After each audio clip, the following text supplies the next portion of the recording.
Mga kahuwan, panoorin ang video na ito upang alamin ang pinaka-latest na balita tungkol sa lagay ng panahon at bagyo update today. Makikita po natin sa ating latest satellite images ang huling lokasyon as of 4 a.m.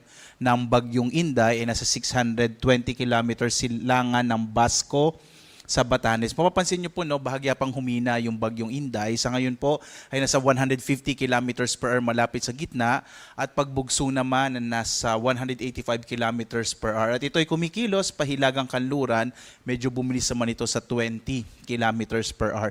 Makikita po natin ito po yung bagyo at yung periphery nito o yung bahagi bandang labas sa bahagi ng bagyo ay nakaka-apekto particular na dito sa may bahagi ng northern silangang bahagi ng Northern Luzon, lalong-lalo na po dito sa may area ng Batanes at dito sa may area ng Cagayan. Samantala, maliban sa bagyo, patuloy pa rin yung pag-iral ng southwest monsoon. Makikita nyo po itong mga kaulapan na to or tinatawag nating hanging habagat. At ito po yung magpapaulan, particular na sa malaking bahagi dito sa may kanurang bahagi ng Luzon at Visayas at ilang bahagi pa rin ng Mindanao.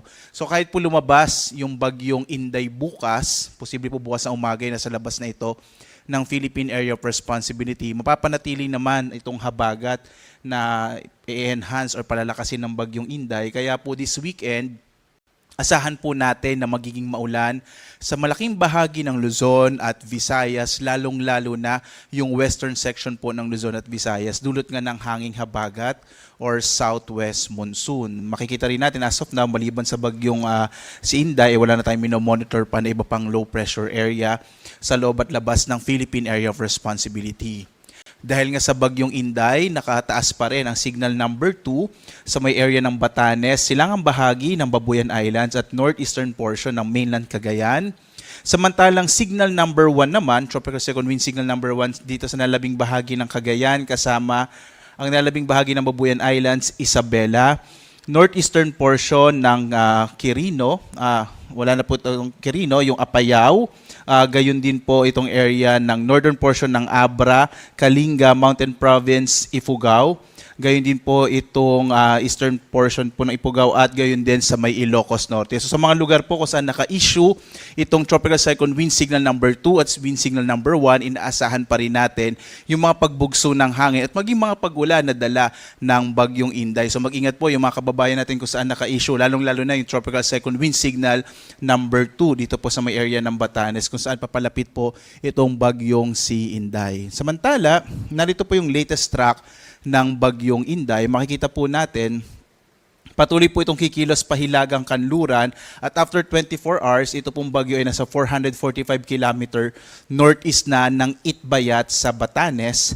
Samantala, after 48 hours, ito po ay nasa may bahagi na ng 785 km north-northwest ng Itbayat naman sa Batanes. So nasa labas na po ito ng Philippine Area of Responsibility bandang bukas po, araw ng Sabado at posible itong maglandfall dito na sa may area ng mainland China. So asahan po natin na tuloy-tuloy na po itong paglabas ng Philippine Area of Responsibility ng bagyong Inday by tomorrow, araw ng Sabado. At gayunman, kahit po lumabas yung bagyong Inday, ina-expect pa rin po natin na palalakasin nito yung habagat at siyang magdadala ng mga pag-ulan sa malaking bahagi nga ng Luzon at Visayas. At makikita po natin ngayong araw, ay naka-issue po pa rin po itong ating weather advisory. Inaasahan po natin yung malalakas na mga pag-ulan, lalong-lalo na sa bahagi na Occidental Mindoro at Antique ngayong araw. Inaasahan din natin na magkakaroon na rin po ng mga pag-ulan ang ilang pang bahagi dito po sa may Luzon, yung Zambales, Bataan, maging sa Metro Manila, ilang bahagi ng Calabarzon, itong Oriental Mindoro, Romblon. Mananatili naman yung mga pag-ulan sa may bahagi ng Western Visayas at Negros Island region, maging dito sa Palawan at ilang bahagi pa rin ng Mindanao. At inaasahan din po natin sa mga kababayan natin sa Batanes na makararanas din ng mga, kung minsan po yung malalakas na mga pag-ulan, dulot naman ng bagyong Inday. Bukas, araw ng Sabado, mapapanatili po yung malalakas na mga pag-ulan. Asahan ng mga kababayan natin sa Zambales at Bataan, maging sa Occidental Mindoro, ang malalakas na mga pag-ulan. Samantala, magpapatuloy pa rin po yung hanggang kung minsan malalakas na mga pag-ulan sa Western Visayas, dito po sa Negros Occidental, sa Palawan. maging ilang bahagi ng Mimaropa, ang malaking bahagi din po ng Calabarzon, kabilang din yung kabilang din po yung area po ng Metro Manila, Pampanga, Bulacan, Tarlac, Pangasinan, Benguet at La Union. So kahit po nasa labas na ng Philippine Area of Responsibility ang bagyong Inday, inaasahan pa rin natin na palalakasin ito yung habagat. Kaya po hanggang Linggo, inaasahan pa rin natin na magiging maulan dito sa may area ng Zambales, Bataan at Occidental Mindoro. Gayun din po sa ilang bahagi pa ng Western Visayas, particular na sa Antique, Aklan, maging dito sa malalawigan ng Romblon, at gayon din po sa Metro Manila at makarating na lalawigan ng Calabarzon, at maging sa nalalabing bahagi ng Central Luzon, itong Bulacan, Pampanga, Tarlac.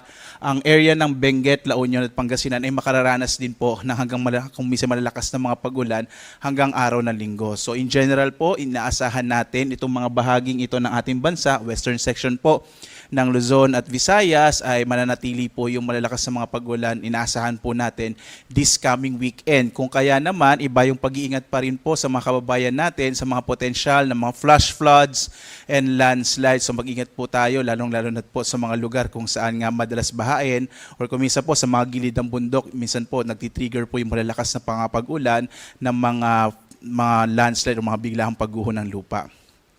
Samantala naman, dulot pa rin po ng mga pagbugso ng hangin. Inaasahan po natin ngayon hanggang bukas, malaking bahagi nating bansa sa pinagsamang epekto ng bagyong Inday, at gayon din po hanging habagat magkakaroon ng mga pagbugso ng hangin sa malaking bahagi nating bansa. Pagdating po ng Linggo, malaking bahagi ng Luzon, most of Visayas din po, gayon din ilang bahagi ng Mindanao, kabilang ni Zamboanga del Norte, Misamis Occidental, Lanao del Norte, Camiguin at Davao Oriental, maaaring po makaranas ng mga pagbugso ng hangin, kaya mag-ingat pa rin po yung ating mga kababayan. Sa lagay naman po ng ating karagatan, may naka-issue pa rin po tayo na gale warning, particular na nga po dito sa may silangang bahagi ng Luzon. Inaasahan pa rin natin hanggang sa malalakas sa mga pag-alon ng karagatan sa may Batanes, northern eastern coast ng Cagayan kasama yung Babuyan Islands, Isabela, Aurora. Gayon din yung northern eastern coast ng Catanduanes, Polillo Islands, gayon din sa silangang bahagi ng Camarines Norte, at itong hilagang bahagi po o hilagang baybay ng Camarines Sur. Mga kababayan, dito po sa mga lugar kung saan po merong red po or kulay pula na bahagi, inaasahan po natin na malaki yung pag-alon ng karagatan. Kaya yung mga malilitas sa sakayang pandagat at maliliit na mga bangka ay huwag muna pong pumalaot, or hindi rin naman po sila pinapayagang pumalaot ng ating mga otoridad dahil napakadelikado po, maaari pong maging mapanganib yung pagpalaot sa bahaging ito ng ating bansa.